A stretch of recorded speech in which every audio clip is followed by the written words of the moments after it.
All right, ladies and gentlemen, welcome to the 2020 MAAC New Jersey Army National Guard League of Legends Championship. My name is Jared Warnke, and joining me is Toxic Gerbil. We have two teams here today that are looking to go up in the brackets in order to face St. Peter's next. Joining me is Toxic Gerbil. How you doing? Hey, I'm doing good. Yes, so if we want to take a quick look at the bracket powered by Acer Predator, the official computer brand of MAAC Esports and the Electronic Gaming Federation, we can see that we have Niagara versus Canisius in this opening matchup. And the winner of that is going to go in and slot up against St. Peter's in the next round. And then on the opposite side, we're looking at Quinnipiac versus Siena a little bit later today. And the winner of that will take on Marist. And then both the semifinals and the finals will be taking place on April 17th, or at least as scheduled now. So we were talking a little bit earlier about these two teams. We're both very excited for this game. Tell me a little bit about what sort of contested picks you're sort of expecting from our scout. Yeah, so I've been scouting out the teams a little bit, and the main thing that's come up is both of the junglers really like Olaf, which is something as a viewer, right, as a caster, I love to see. He's a really high impact, high tempo, high pressure jungler. So he's almost for sure going to be picked by one of these two teams. Both their junglers really love to play him. They have high win rates. It's one of their best picks. And he really wraps the game around himself and makes it so much about him, how much he can get his lanes ahead. So I expect some action-packed games coming up here. Yeah, especially with, I feel, the increase in crowd control a lot of teams have been drafting overall in like the LCS, the LCK, LEC, things like the set has a lot of crowd control. Maokai, Aatrox, Ornn, of course, Thresh, Blitzcrank, and Olaf just negates all of that crowd control with his Ragnarok. And it works out so well that he can just rush down any marksman or AD carry in the backline. Yeah, we have seen... No, please continue. Yeah, we have seen a little bit of an adaptation in that a lot of teams are picking Trundle into Olaf now because one of Olaf's main weaknesses is he starts falling off when he ults, right? He has to get rid of all of those extra resistances he has. And if you Trundle ult and ulting Olaf, he actually becomes paper.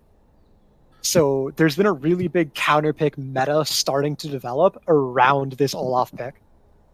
One of the things that I'm excited to look at is some of the more unique picks that a lot of these players have picked up. I know we were talking about before, Mr. Gambert, the support for Niagara, is a big Leona proponent, like big Leona player in solo queue.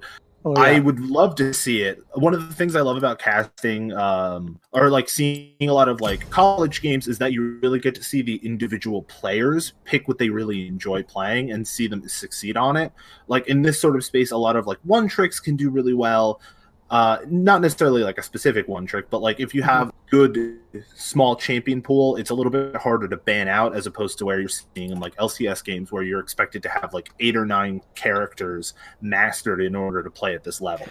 Yeah, right. Especially when that guy who mains one character so well is the best player on your team, you start to just see strategies develop around them being on their main and focusing on them carrying. So Mr. Gambert sitting at a solid 68% win rate in solo queue on Leona right now. I expect that he pulls this pick out in scrims, right? He plays with his team. His whole team knows how to play with his Leona. They have comps built for it. So I really want to see it come out and see how well Niagara will be able to execute around their best player playing what he does best. Yeah, I absolutely agree. Leona, especially in the bottom lane, can cause such a huge uptick in gold, but if correctly played against, it can also be a huge downtick.